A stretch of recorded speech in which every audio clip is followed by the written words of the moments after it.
यह कहानी है 17वीं शताब्दी के एक छोटे से राज्य सोमनगर की।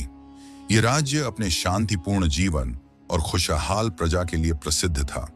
यहाँ के राजा रुद्र प्रताप सिंह एक वीर योद्धा और न्यायप्रिय शासक थे।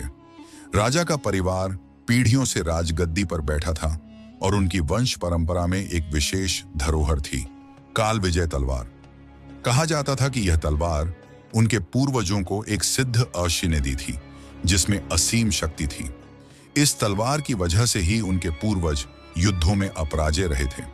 लेकिन वर्षों पहले यह तलवार अचानक गायब हो गई। इसके साथ ही राज्य में बुरे दिन शुरू हो गए। राज्य पर चारों तरफ से दुश्मनों के हमले होने लगे। सीमांत इलाकों में बागियों ने कब्जा कर लिया और राज्य की आर्थिक स्थिति भी कमजोर हो गई। राजा रुद्र प्रताप सिंह ने हर संभव प्रयास किया, लेकिन वह स्थिति को संभाल नहीं पाए। एक दिन राजा ने अपने पुत्र युवराज आदित्य को बुलाया। आदित्य एक साहसी, बुद्धिमान और प्रजा के प्रति समर्पित युवक था। राजा ने कहा, आदित्य, हमारा राज्य संकट में है। हमारे पूर्वजों की तलवार काल विजय ही इस राज्य को बचा सकती है। इसे खोजने की जिम्मेदारी अब तुम्हारी है। आदित्य ने अपने पिता से वादा किया कि वह तलवार को ढूंढकर वापस लाएगा। उन्होंने अपने सबसे करीबी दोस्त विराट, अपनी बहन किरण और राज्य के सबसे ज्ञानी विद्वान पंडित कृष्णदास को अपने साथ चलने के लिए कहा। राजमहल के प्राचीन पुस्तकालय में एक पुराना मानचित्र मिला जो अधूरा था। इस मानचित्र पर तलवार तक पहुंचने का मार्ग दर्शाया गया था। आदित्य और उसकी टीम ने अपनी यात्रा शुरू की। सबसे पहले उन्हें जादुई जंगल से गुजरना था। यह जंगल घना और रहस्यमयी था। लोगों का मानना था कि यहां पर आत्माएं भटकती हैं। जंगल में प्रवेश करते ही उन्हें अजीब आवाजें सुनाई देने लगीं।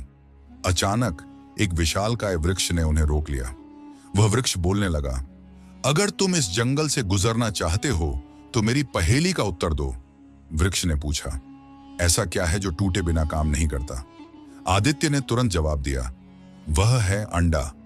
वृक्ष ने रास्ता खोल दिया, लेकिन जंगल में उनकी परीक्षा अभी खत्म नहीं हुई थी। जंगल के बीच में विराट को अपनी मां की आवाज सुनाई दी। वह मदद के लिए पुकार रही थी।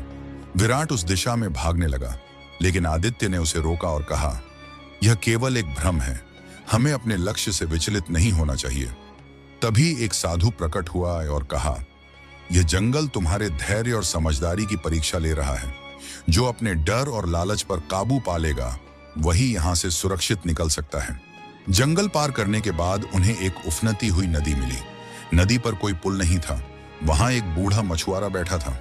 उसने कहा, यह नदी बहुत क्रोधित है। इसे पार करने के लिए तुम्हें इसे शांत करना होगा। पंडित कृष्णदास ने नदी के पास जाकर प्रार्थना की और कुछ मंत्र पढ़े, लेकिन नदी शांत नहीं हुई। तब किरण ने कहा, यह नदी क्रोधित है क्योंकि इसे कोई सम्मान नहीं देता। हमें इसे प्रेम और सम्मान से शांत करना होगा।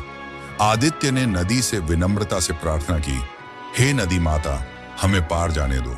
हम तुम्हारा सम्मान करते हैं। नदी शांत हो गई और उन्होंने इसे पार कर लिया। नदी पार करने के बाद वे एक पुराने महल में पहुंचे। यह महल खाली था, लेकिन अंदर की दीवारों पर अजीब आकृतियां बनी थीं। जैसे ही वे महल के अंदर गए, दरवाजे अपने आप बंद हो गए। एक गूंजती हुई आवाज आई, यहां से बाहर जाने का रास्ता केवल वही पाएगा जो सच्चाई का सामना करेगा। तभी दीवार पर किरण की एक छवि उभरी, जिसमें वह राजगद्दी पर बैठी हुई थी। आवाज आई, क्या तुम अपनी महत्वाकांक्षाओं का त्याग कर सकती हो? किरण ने जवाब दिया, मेरा उद्देश्य केवल अपने राज्य की सेवा करना है। मैं राजगद्दी के लिए नहीं, बल्कि अपने राज्य के लिए यहाँ हूँ। जवाब सुनते ही महल का दरवाजा खुल गया। महल के बाहर एक पत्थर की मूर्ति थी। मूर्ति ने कहा, अगर तुम तलवार तक पहुंचना चाहते हो तो तुम्हें अपने सबसे प्रिय चीज का बलिदान देना होगा। विराट ने कहा, मैं अपनी तलवार का बलिदान दूंगा। किरण ने कहा, मैं अपने गहनों का बलिदान दूंगी। लेकिन मूर्ति ने कहा, यह पर्याप्त नहीं है।